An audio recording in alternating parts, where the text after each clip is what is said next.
15,000 सैनिकसम्म माग्यो भनी सुनेको छ।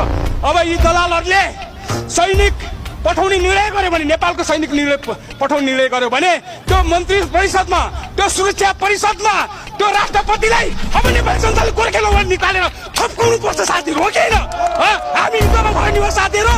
अब देशलाई बर्बाद गर्ने हो होइन?